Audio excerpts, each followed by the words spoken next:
The popular CX-50 from Mazda now comes as a hybrid. This is the second such powertrain option from Mazda. I'm going to take a quick first drive in it and let you know what I think. The hybrid powertrain consists of a 2.5-liter four-cylinder hybrid engine that puts out 219 horsepower and 163 pound-feet of torque. It's mated to a CVT and gets electronic all-wheel drive. As far as power goes, I'm not kind of super blown away. Like, I kind of wish it had a little bit more zip to it, especially when I'm talking about Mazda. But it definitely does get up to speed and stay up to speed just fine. This actually can tow 1,500 pounds. So if you have like a little jet ski or whatever, you can take that with you. This is a Toyota-derived hybrid system. As we all know, Toyota has been making hybrids very well for a very long time. I actually think Mazda was really smart getting into bed with Toyota when it comes to their hybrid setup. Fuel economy numbers from this hybrid, as you would expect, are really, really good. 38 miles to the gallon combined. That is 10 miles to the gallon more than just on the regular gas-powered CX-50. So if you are looking for something that is efficient, that is a little bit more fun, this is probably a really good place to put your eyeballs. It is mated to a CVT, which does kind of hamper it a little bit. I'm never one to say that a CVT is going to help you when it comes to power delivery. You don't have paddle shifters on here. You can pop over into sport and just sort of shift yourself if you want to. Get a little bit more gusto when you want it. The other thing that you have is you have 3 drive modes. So there's power, there's normal, and then there's trail. In normal mode, as soon as this light goes, which is now, again, I'm kind of putting my foot into the throttle and, obviously when I put it in power, it definitely, the mapping is a little bit different. So, is there fun to be had here? I don't know, let's see how quickly I can take this turn and see what I think. Oh, here's the deal.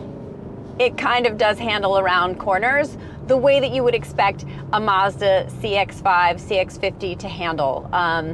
Not a whole lot of body roll. There's not a lot of movement. So yeah, it responds really well. It's nice and kind of taut feeling, which is fantastic. Steering wise, I really don't have much of a complaint. As far as getting any kind of feedback, you're not in that department for this kind of car. But I do like the weight of it. I think it feels really great. When it comes to the braking, I'm almost getting kind of a weird metal on metal sound and feeling. Listen, the brakes are fine. They handle everything well. They're stopping me just fine. But there's this kind of feeling that I'm getting with them that is kind of making my skin crawl a little bit, and I'm not sure if that is just this particular example or if that is the general feeling for the kind of regenerative braking on all of the CX-50s. So that might be something to look a little bit more into. There are 3 trim levels on the CX-50. There's the preferred, there's the premium, and then there's the premium plus. This, of course, is the premium plus. They like to give us cars that have all the bells and whistles on them so we can test all the things. Of course, it's gorgeous in here. The color, the stitching, the lovely seating covering. It's fantastic. But what I'm going to say is this. I think between the 3 trim levels, there isn't really a whole lot of difference when it comes to the extras that you're getting. So unless it's things that are super, super important, you really do get a lot from just that base preferred trim. Stuff like dual zone climate control, push button start, power adjustable driver seats, wireless Apple CarPlay, Android Auto, and Alexa built-in, all on this 10.25-inch display. Apple CarPlay and Android Auto work as a touchscreen. However, everything else does not. And it's a little bit far away if you're going in for a reach, so I feel like Mazda needs to kind of sort out this one way or the other. The only things you get added to the Premium and Premium Plus are leather seats instead of leatherette, a power-adjusted passenger seat, an upgraded Bose audio system, and bigger wheels.